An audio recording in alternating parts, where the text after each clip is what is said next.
From the name it is clear कि किसकी बात कर रहा है, खाने की स्टोरेज, रख रखाव की। तो फूड स्टोरेज पढ़ रहे हैं। तो सबसे पहले इंट्रोडक्शन में 3 पॉइंट्स पढ़ेंगे। प्रॉपर फूड स्टोरेज असेंशियल है। क्यों असेंशियल है? चीजें खराब ना हो, स्पॉइल ना हो, फूड क्वालिटी और न्यूट्रिशन मेंटेन रहे और फूड सेफ्टी इंश्योर रहे।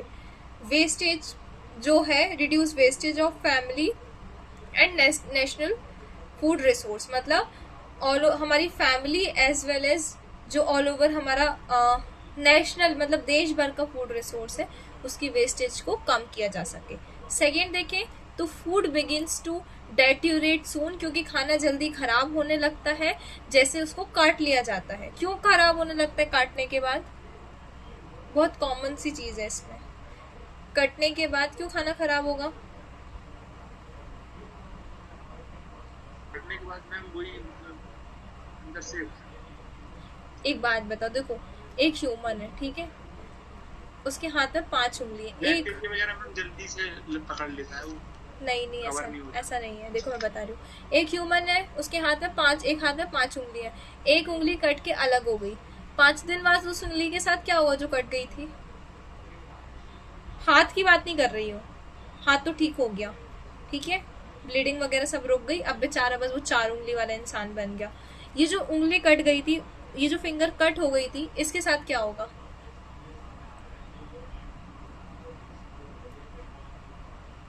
कोई आइडिया? अलग हो गई। हाँ, अलग हो गई तो फिर क्या होगा? अगर कोई जानवर मर जाता है तो फिर उसके साथ क्या होता है? सड़ने लग जाता है ना, खराब हो जाते हैं, कीड़े लग जाते हैं। तो सेम क्यों ऐसा हुआ? क्योंकि और हाथ जो था ना जिसकी उंगली कटी, बाकी हाथ वगैरह सब ठीक है। रीजन क्या है इसका? कंटिन्यू वहां पे ब्लड सप्लाई है, ऑक्सीजन सप्लाई है, पर अब इस उंगली के पास कुछ भी नहीं है, ना खाना है ना सांस लेने के लिए गैस है, राइट? सेम चीज तो प्लांट में है ना, जब प्लांट के सीड्स कट गए, प्लांट को न्यूट्रिशन, जो सीड्स थे, जो भी चीजें थी वो बंद हो गई ना, कहाँ से मिलेगा अब सब कुछ? आए समझ में क्यों खराब होता है? सो आफ्टर हार्वेस्टिंग, मैन्युफैक्चरिंग और स्लफिंग, वही सारी चीजें, ठीक है। ड्यूरिंग स्टोरेज फूड, अब मैन्युफैक्चरिंग मतलब बन गई चीजें, स्लफरिंग मतलब भी वही होता है। आगे ड्यूरिंग स्टोरेज फूड जो है वो retain appearance, taste and composition, खाना जो है अगर उसको सही तरीके से स्टोर रखेंगे तो उसका दिखना कैसा, टेस्ट और साथ में वो कैसा बन रहा है, ये सारी चीजें एज इट इज रहेंगी। रिमेन सेफ टू ईट, साथ में वो खाने लायक भी रहेगा और उसमें न्यूट्रिटिव वैल्यू प्रिजर्व रहेंगी। फूड स्पॉइलेज की बात करते हैं, खाना जो खराब हो रहा है उसकी बात करेंगे।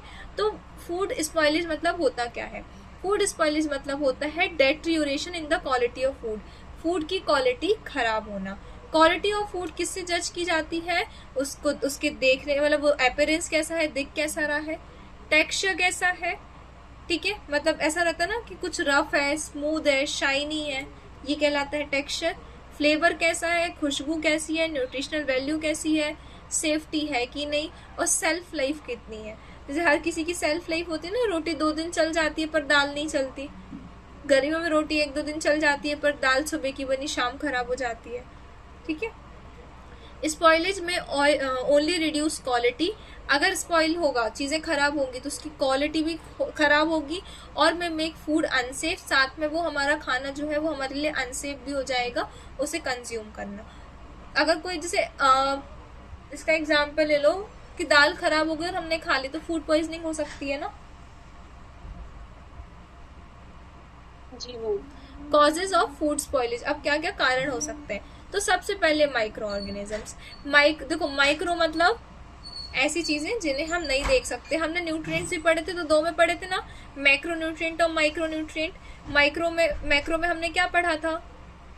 प्रोटीन और कार्बोहाइड्रेट, रोटी चावल सारी चीजें देख पा रहे, मिनरल्स विटामिन नहीं देख सकते, बहुत कम क्वांटिटी में होते हैं ये।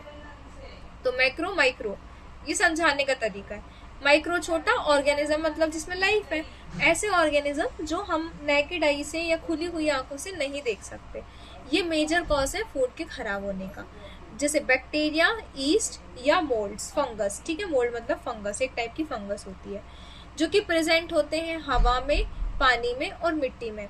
ऑन फ्रूट्स एंड वेजिटेबल्स, साथ में ये फ्रूट्स और वेजिटेबल्स के ऊपर भी प्रेजेंट होते हैं, और यूटेंसिल्स मतलब हमारे बर्तनों में और साथ में हमारे हाथों पे।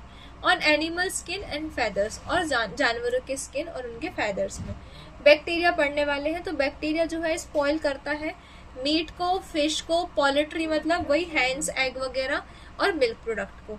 ये बहुत जल्दी रैपिडली ग्रो करता है, ठीक है, जैसे मिल्क हो गया, एग हो गया, मीट हो गया, वेजिटेबल हो गया। डिस्ट्रॉय कैसे किया जा सकता है? दूध को हम उबालते हैं इसलिए क्योंकि उसमें जितने भी बैक्टीरिया है वो मर जाएं। बॉईल करके, सनलाइट धूप दिखाकर, ठीक है, और लो टेम्परेचर पे, टेम्परेचर कम करके। जैसे अपन रखते हैं ना फ्रिज में, खाना क्यों रख देते हैं? दाल पकने के बाद फ्रिज में क्यों रखी जाती है? वो इसलिए रखी जाती है कि वो खराब ना हो, क्योंकि उसमें बैक्टीरिया ग्रो नहीं होगी। एक पर्टिकुलर टेम्परेचर से डाउन कर दिया जाएगा टेम्परेचर, तो ठीक है। अब ईस्ट की बात करते हैं। ईस्ट अच्छा होता है वैसे बॉडी के लिए, ठीक है। जो भी फर्मेंटेड चीज होती है ना वहाँ ईस्ट मिलता है, बट ईस्ट इज गुड, हमारे गुड बैक्टीरिया का दोस्त है ऐसे समझ लो, जो हमारे स्टमक में रहते हैं। तो ये फर्मेंटेशन है, ये यूजफुल होता है ब्रेड बनाने में, इडली बनाने में, जितना भी ऐसा चीज है ना जो सड़े हुए खाने से बनेगी, बैटर से बनेगी, वो सारी चीज में ईस्ट होगा। ढोकला बनाने में एक्सेस फर्मेंटेशन नहीं होना चाहिए ज्यादा। देखो डोसा का बैटर 1 दिन 2 दिन पुराना सही रहता है, पर 3 से 4 दिन पुराना होता तो फिर हम नहीं यूज करते ना उसको। करते हैं क्या यूज? No ma'am. हाँ, तो ज्यादा फर्मेंटेशन भी स्पॉइल करती है चीजों को। क्या साइन है? गैस के ज्यादा बबल्स दिखेंगे, एक्सेसिव बबल्स दिखने लगेंगे। स्वेलिंग कैंस मतलब फूल जाएगी वो चीज, ठीक है। अब मोल्ड्स मतलब फंगस की बात कर रहे हैं, तो गर्म जगह पर, डार्क जगह पर और डैम्प जहाँ पे मॉइस्चर होता है वहां ज्यादा देखी जाती है। जो जैसे ब्रेड में वो ग्रीन ग्रीन फंगस लगती है ना, वो ज्यादातर गर्मियों में, जो वो वाली गर्मी पड़ती है ना, अभी पड़ेगी पानी गिरने के बाद, क्या कौन सी गर्मी बोलते हैं उसको, नमी वाली गर्मी पड़ती है ना। और फिर बारिश में ज्यादातर देखना, रोटी वगैरह खुली छोड़ दोगे ना तो उसमें ग्रीन ग्रीन लग जाएगी फंगस, ठीक है, क्योंकि मॉइस्चर वाली प्लेसेस में फंगस बहुत कॉमनली देखी जाती है। Seen as black growth on bread, black colour की ग्रोथ देखी जाती है ब्रेड पर। ग्रे कलर की ग्रोथ चीज पर। हैवी ग्रोथ की वजह से उसका फ्लेवर और टेक्सचर चेंज हो जाता है। कुछ मोल्ड्स ऐसे भी होते हैं जो टॉक्सिन प्रोड्यूस करते हैं, मतलब जहर प्रोड्यूस करते हैं, जिसे माइकोटॉक्सिन्स बोला जाता है। एग्जाम्पल इसका अल्फा टॉक्सिन है, जो कि ग्राउंडनट मतलब मूंगफली में देखने को मिलता है। अब नेचुरल फूड एंजाइम की बात करें तो enzyme remain active even after harvesting. क्यों? एंजाइम्स मतलब अगर हमने सब्जी काट भी ली, हार्वेस्ट भी कर ली, स्टिल वहां पे एंजाइम्स देखने मिलते हैं। इसका कॉज क्या है? क्योंकि वो चीजें पकने लगती हैं, तो पकेगी तो क्या होगा, उसमें न्यूट्रिशन वैल्यू आएगी। हमें जैसे खाना चाहिए वैसे बैक्टीरिया फंगस को भी खाना चाहिए, ठीक है। देन ओवर राइपनिंग, ज्यादा पक जाता है तब। डेट्रियोरेशन की मतलब जब चीजें सड़ने लग जाती है। एग्जाम्पल्स देखें, आगे बढ़ते हैं। एग्जाम्पल देखें तो ओवर राइप बनाना, ज्यादा पका हुआ केला और पपीता। टेस्टलेस पीस और कॉर्न, ठीक है, मटर और जो भुट्टे आते हैं ना वो। प्रिवेंशन क्या है? क्विक ट्रांसपोर्ट, जैसी काटो भेज दो। टेम्परेचर स्टोरेज, लो टेम्परेचर होना चाहिए रखने के लिए, एकदम एक्सेस हीट नहीं होनी चाहिए। वही हीट और साथ में उन्हें हीट ट्रीटमेंट दो जिन्हें चाहिए है, ठीक है। जैसे दूध जो हमारे पास पहुंचता है पहले उससे बॉईल किया जाता है, मतलब उसमें तो खैर बहुत सारी प्रोसेस होती है पार्चुरेशन की, बहुत तेज पार्चुरेशन बोल रही हूँ, सॉरी, बहुत तेज बॉईल किया जाएगा एक्सट्रीम टेम्परेचर पे, फिर एकदम कोल्ड टेम्परेचर पे लाके ठंडा करेंगे, फिर गर्म करेंगे कि बैक्टीरिया जो है वो मर जाए। फिर इंसेक्ट एंड रोडेंट्स। रोडेंट्स मतलब पता है क्या होता है? रोडेंट्स पता है, जानते हो, बस नाम से नहीं पता होगा। रोडेंट्स मतलब चूहे, ठीक है, रोडेंट्स चूहों को कहा जाता है।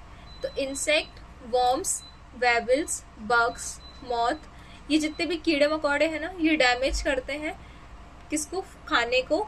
होल्स बना देते हैं खाने में, जिसकी वजह से बैक्टीरिया भी घुस जाता है। जो चूहे होते हैं, रैट्स एंड माइस, इन्हें रोडेंट्स बोला जाता है, ठीक है, चूहों को। ये कंटेमिनेट कर देते हैं, फूड को खराब कर देते हैं अपनी यूरिन से, ड्रॉपिंग से, मतलब सलाइवा वगैरह गिरा दिया। और डिसीज सुना होगा, एक टाइम पे प्लेग फैला था, इंडिपेंडेंस के टाइम पे, इंडिपेंडेंस के पहले सुना था, प्लेग फैला था चूहों की वजह से। चूहे बहुत सारी बीमारियां फैलाते हैं, चूहों के काटने की वजह से तुरंत इंजेक्शन लगाया जाता है, ठीक है। तो अब तो खैर प्लेग खत्म हो गया है क्योंकि हमें वैक्सीन वगैरह लग गई है, बट स्टिल चूहे बीमारियां फैलाते हैं। फैक्टर्स अफेक्टिंग फूड स्पॉइलिंग, तो सबसे पहले टेम्परेचर। माइक्रो ऑर्गेनिज्म जो है ये बहुत अच्छे से ग्रो होता है एक ऑप्टिमम टेम्परेचर पे। हाई और लो टेम्परेचर पे ग्रोथ जो है वो धीमी हो जाती है।